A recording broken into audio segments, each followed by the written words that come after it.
Picture this. You're rushing to work, already running late. Traffic grinds to a halt. Your phone buzzes endlessly with notifications. A message pops up, a sharp email from your boss demanding an update you don't have ready. Your heart rate rises, your breathing shortens, and your mind races in 100 different directions. Now, pause for a moment. How often do we find ourselves here, caught in life's small storms, feeling powerless, overwhelmed, even defeated by things we cannot control? And the deeper question, what if you could face the same chaos, but remain unshaken, calm, steady, and in control of yourself, no matter what swirls around you? This is where the wisdom of Stoicism enters, not as an abstract philosophy buried in dusty books, but as a living practice that has carried people through wars, plagues, betrayals, financial ruin, and even the loss of everything they held dear. If it worked for emperors and slaves alike, surely it can work for us, sitting in traffic or staring down a stressful meeting. Marcus Aurelius, who ruled the Roman Empire during some of its darkest hours, once wrote, "You have power over your mind, not outside events. Realize this, and you will find strength." Those words were not meant to be admired on a page.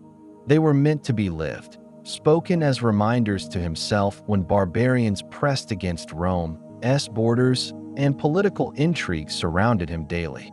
Seneca, a statesman and philosopher, echoed this with piercing clarity.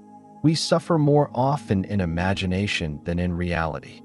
His insight wasn't about dismissing pain, but about understanding how often our minds amplify it.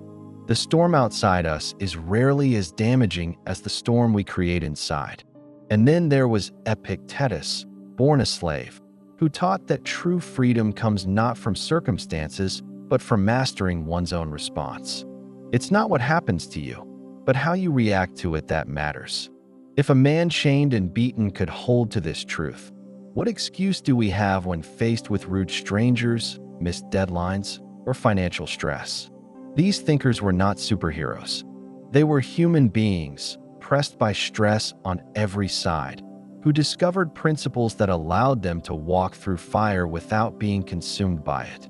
And those same principles can become ours. So let us walk through the heart of Stoicism together, not as a history lesson, but as a practical guide for how to stay calm during life's stressful moments. Each idea is like a tool you can carry in your pocket, ready to be drawn out the next time your heart begins to race or your temper threatens to flare. Think of it as building an inner fortress. A fortress not made of stone, but of perspective, reason, and calm discipline. The storms of life will not stop coming, but with Stoic wisdom, you can stand tall, unshaken as they pass. 1. The dichotomy of control. Focus only on what you can change. Let's say you find yourself standing in the rain.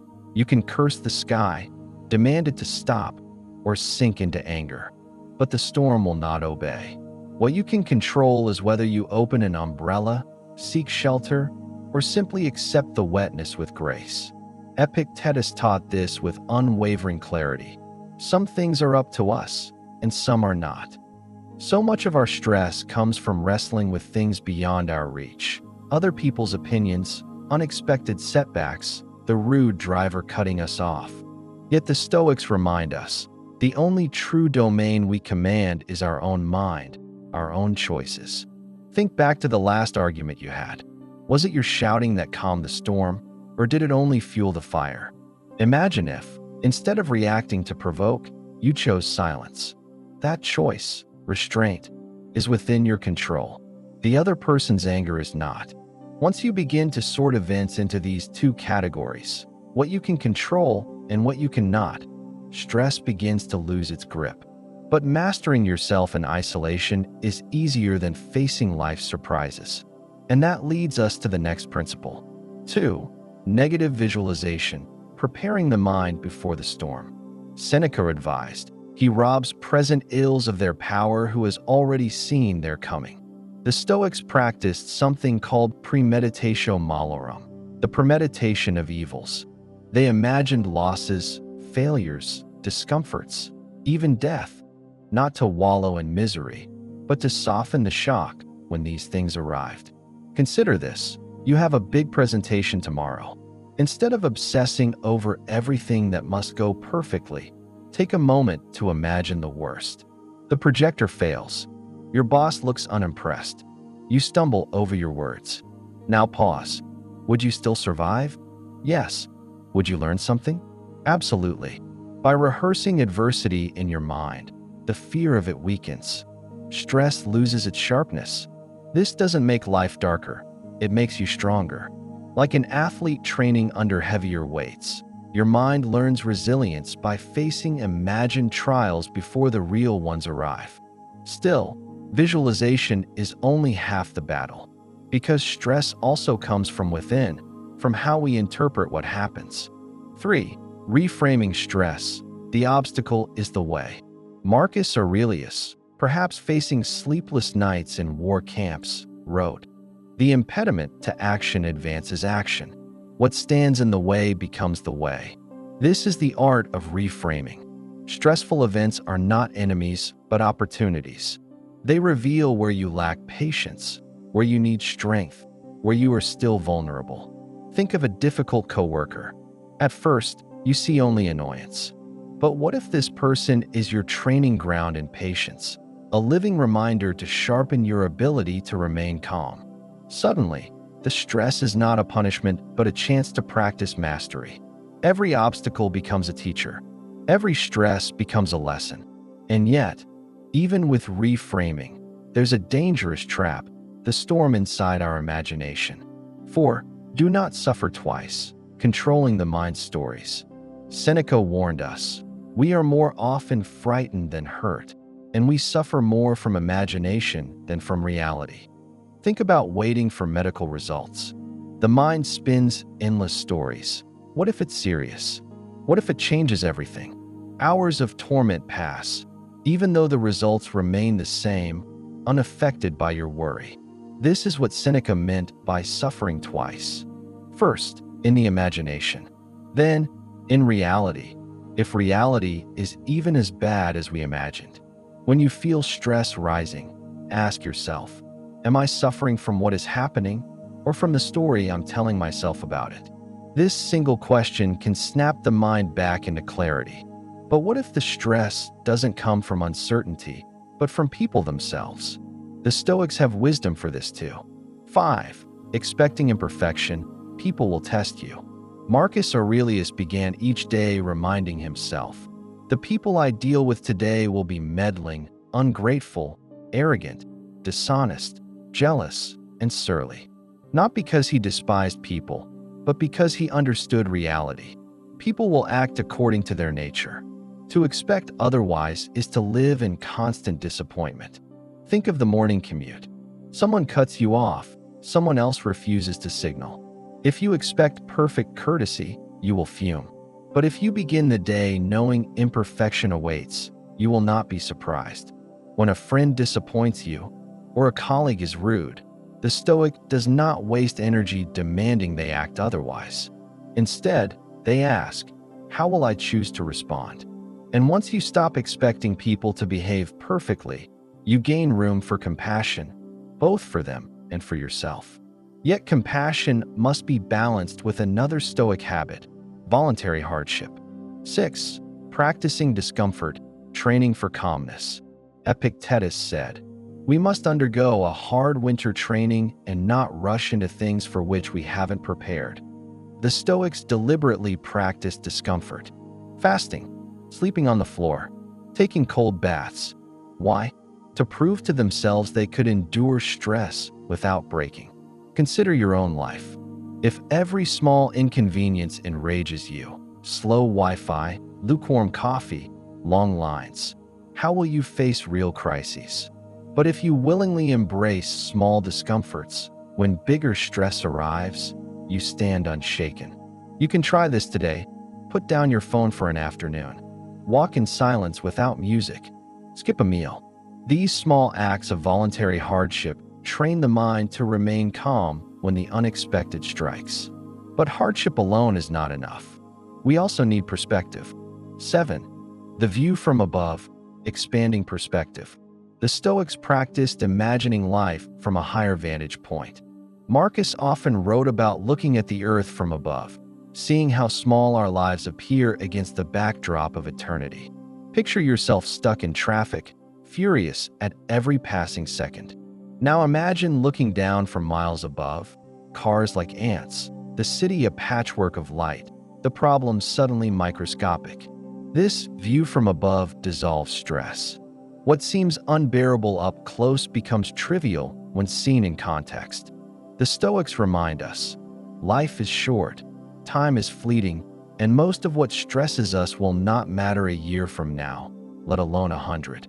This perspective frees us, but it also leads to the final, most liberating truth. 8. Memento mori, which means remembering mortality. Marcus Aurelius wrote, "You could leave life right now. Let that determine what you do and say and think." At first, this sounds grim. But for the Stoics, it was not a morbid obsession. It was a call to clarity. When you remember life's brevity, stress loses its sting. That email, that traffic jam, that rude stranger. Do these truly matter when weighed against the limited breaths you are given? Memento mori is not about death. It's about life, about using your limited time with calmness, purpose, and gratitude. Think back. How many days have you lost to worry? How many moments stolen by stress?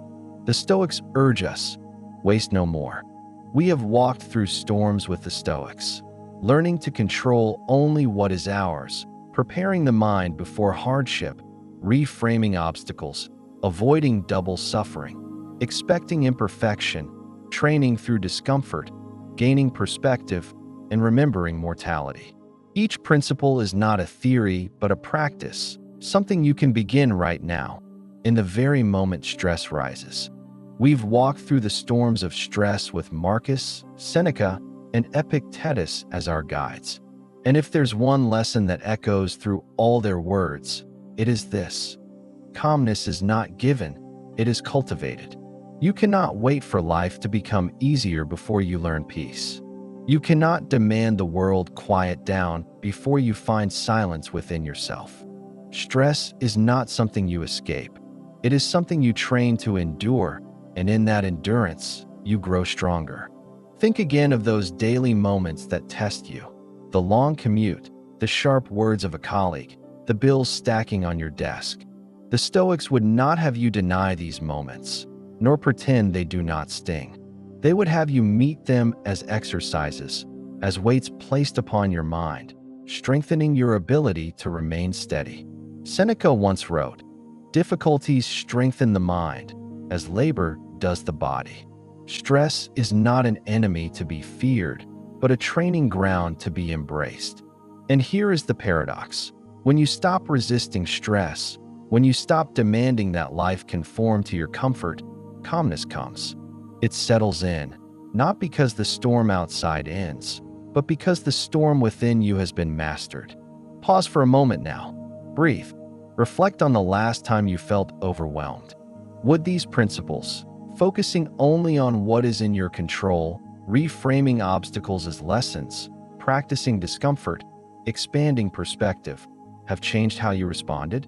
And more importantly, will you allow them to change how you respond next time? Marcus Aurelius reminded himself daily that life is brief, that time slips quickly beyond our grasp. Do not act as if you had 10,000 years to live. Death hangs over you. While you live, while it is in your power, be good.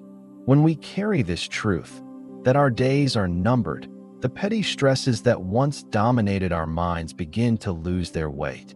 The traffic jam, the rude stranger, the missed deadline, these are not the essence of life.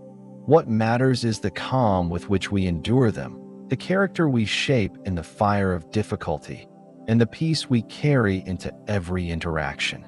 The Stoics were not superhuman. They were emperors weighed down by war, statesmen betrayed by politics, slaves chained by cruelty. Yet they discovered a secret: that calmness is never found in the outer world, but always cultivated in the inner one.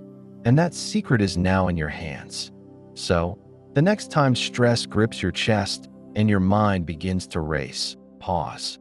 Ask yourself, is this within my control? Am I suffering reality or only my imagination? Can I reframe this moment as an opportunity? What will this matter a year from now? Then breathe. Choose stillness. And remember, calmness is not weakness. It is strength. The kind of strength that cannot be shaken by insults, traffic jams, or even life's greatest storms. Let me leave you with one final reminder from Epictetus. No man is free who is not master of himself. Stress will come, but mastery is possible. And when you claim it, you become unshaken, calm in the face of every storm.